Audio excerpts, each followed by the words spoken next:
Hey friends, welcome back to These Days. I am Jackie and today I am doing a collab with Rachel at 7 in All. I will link her channel below. And there's a bunch of other YouTubing homeschool families involved in this collab. We are all going over the same theme today, and today the theme is specific challenges and tips in homeschooling. And so my specific challenge is homeschooling with a toddler. I'm going to share with you guys a few of the challenges and tips that I have for homeschooling with a toddler. So grab a cup of coffee and let's get started. So I currently have a 6-year-old, a 4-year-old, and a 22-month-old. So I am not new to having toddlers around. We've actually been homeschooling. This is our 3rd year. I'm kind of gotten used to things, but right now I'm finding it harder because my 1st grader, he's quite a bit more developed than my 22-month-old. I'm trying to sit and focus with my 1st grader, and it's hard to because my 22-month-old is, trying to get into everything or screaming and yelling. So my main challenge with homeschooling with a toddler is the problem of distraction. There's the distraction from me because I'm constantly having to see what he's into or where he's at. There's the distraction from him, being loud or crying because that's toddler life. Then there's a distraction of my oldest son and my middle son maybe seeing what their little brother is playing with and wanting to do it while they need to be working on their schoolwork. Those are some of the challenges. So here's some of the tips that I have as we have gotten started on our new school year and as we continue to go through it to help with the challenge of having a toddler around while you're trying to homeschool. So we are just starting out our homeschool year this year. And so this year, this is the first time I've done this, I actually made Ezra his own little learning box. So my first tip is to create something that makes them feel like they're involved. That's why I made this little learning box. So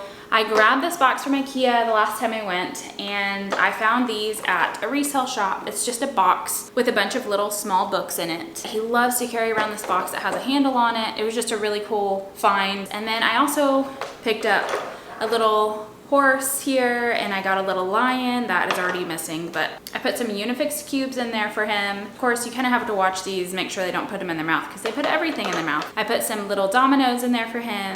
I will try to add to this every week something different, or at least add one new thing a week, take something out. That way it keeps them interested and busy. That is my number one tip, is get them a bin, get them something that makes them feel involved, makes them feel like they're doing school too and working on schoolwork. My second tip is be flexible. There has been times last year when my kiddo now who's in 1st grade was in kindergarten that we actually switched our days. So instead of schooling in the morning, we would school in the afternoon while Ezra slept, and while even at that point my 4-year-old pre-K kiddo now, when he took his nap. Be flexible. If it's not working, if you can't get your schoolwork done, just go outside, find something to do outside, go for a walk. Be flexible. Don't stress having to get this schedule done this morning at this time, this homeschool thing done. I would suggest just be flexible. If you need to do afternoon schooling, do it while the little one is napping. That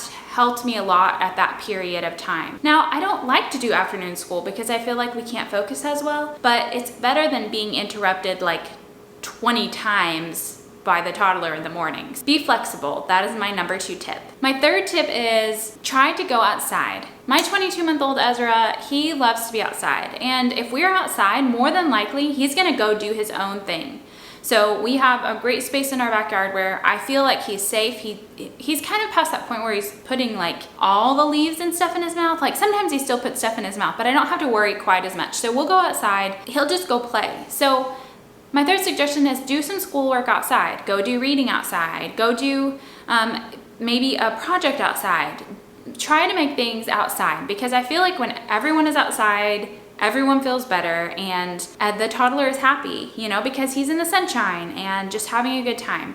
So if you can go outside and you have a good space and safe space to go outside with your toddler and do some schoolwork with your older kids, that is a great option. So that is my 3rd tip. Anyway, I am not a pro at this. I'm relatively new, and I would love to hear from some of you who have been through this toddler homeschooling stage. What you found was your favorite things that helped you with your toddler. I would love some suggestions because I am still in the thick of it. Please comment below. Let me know what you guys think. And also, thank you for watching. Thank you for following along. If you feel like subscribing, please subscribe. I have new homeschooling videos that I try to post once a week. I also have a What's Growing gardening series and houseplant series that I am working on, and I'm trying to post every Sunday. Be sure to check out the playlist below. All sorts of things that moms are talking about today on our playlist. So I'll link the playlist below. Be sure to check it out and see what other kinds of challenges and tips there are. Maybe some of them will resonate with you.